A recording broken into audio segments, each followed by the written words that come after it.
દક્ષિણ ભારતમાં તબાહી મચાવનાર મિચોંગ વાવાઝોડાનું નામ કેવી રીતે પડ્યું? શું થાય છે તેનો અર્થ? શું તમે જાણો છો તેના વિશે? આવો જાણીએ.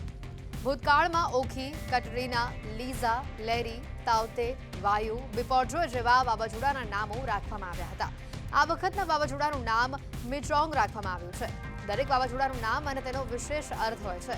હાલમાં ભારત પર મિચોંગ વાવાઝોડાનું સંકટ જોવા મળી રહ્યું છે. તેણે ચેન્નઈમાં તબાહી મચાવી દીધી છે.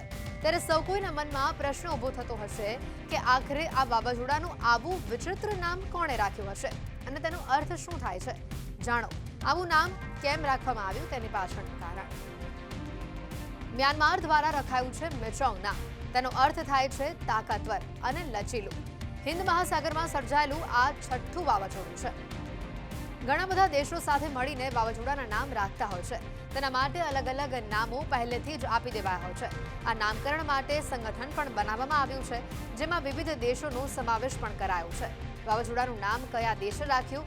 આ વાવાઝોડાનું નામ કેવી રીતે પડ્યું? કેમ આવું નામ? આને લઈને લોકોના મનમાં અનેક સવાલો હોતા હોય છે.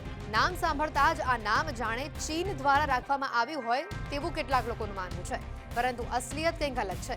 આ નામ ચીને નહીં પરંતુ મ્યાનમાર દ્વારા આપવામાં આવ્યું છે. તેનો અર્થ છે તાકાતવર અને લચીલું. મ્યાનમાર દ્વારા આપવામાં આવેલા સૂચનાના આધારે આ વાવાઝોડાનું નામ મિચોંગ આપવામાં આવ્યું છે.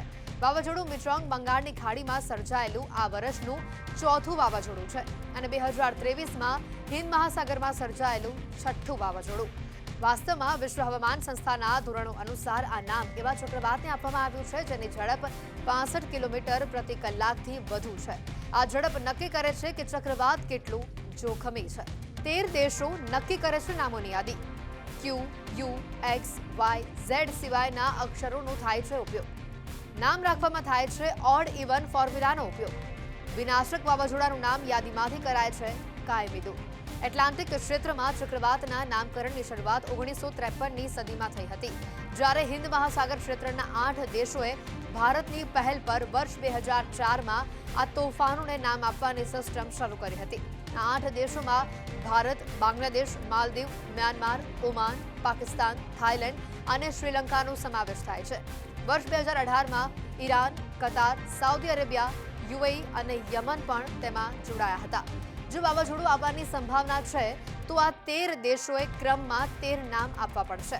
કોઈપણ વાવાઝોડાનું નામ આપવા માટે મૂળાક્ષરો અનુસાર સૂચિ બનાવવામાં આવે છે. જો કે ક્યુ, યુ, એક્સ, વાય, ઝેડ અક્ષરોથી શરૂ થતા નામો તોફાનો માટે ઉપયોગમાં લેવાતા નથી. તોફાનોના નામકરણ માટે પણ ઓડ ઇવન ફોર્મ્યુલાનો ઉપયોગ થાય છે. 2002, 2008, 2014માં જો ચક્રવાતી તોફાન આવ્યું છે તો તેને પુલિંગ નામ આપવામાં આવે છે. તો બીજી બાજુ ઓડ વર્ષ એટલે કે 2003, 2005, 2007માં જો કોઈ ચક્રવાત તોફાન આવ્યું છે તો તેને સ્ત્રીલિંગ નામ આપવામાં આવે છે. એક નામનો 6 વર્ષની અંદર બીજી વખત ઉપયોગ કરવામાં આવતો નથી. જ્યારે જો કોઈ વાવાઝોડાએ ખૂબ જ વિનાશ કર્યો હોય તો તેનું નામ કાયમી માટે દૂર કરવામાં આવે છે. ચક્રવાત મિચોંગ બંગાળની ખાડીમાં સક્રિય છે, પરંતુ ચેન્નઈમાં તેની અસર શરૂઆતથી જ જોવા મળી રહી હતી. ભારે વરસાદના કારણે જનજીવન ખોરવાઈ ગયું છે. આ વર્ષનું આ છઠ્ઠું ચક્રવાત છે. જો આપણે આંકડાઓ પર નજર કરીએ તો મોટાભાગના ચક્રવાત ભારતીય ઉપખંડમાં થાય છે અને તે ભારત માટે મોટો ખતરો છે. ભારતમાં પ્રથમ ગંભીર ચક્રવાત લગભગ આજથી 286 વર્ષ પહેલા આવ્યું હતું. એનડીએમએ ડેટા અનુસાર 1737ના આ ચક્રવાતની સૌથી વધુ અસર બંગાળના હુગલીમાં જોવા મળી હતી, જ્યાં લગભગ 3 લાખ લોકોના મોત થયા હતા. આ સિવાય 1876માં બાંગ્લાદેશમાં આવેલા ચક્રવાતમાં લગભગ 2.5 લાખ લોકોએ જીવ ગુમાવ્યો હતો. 1881માં ચીનમાં વાવાઝોડું આવ્યું, જેમાં લગભગ 30 લાખ લોકો માર્યા ગયા હતા.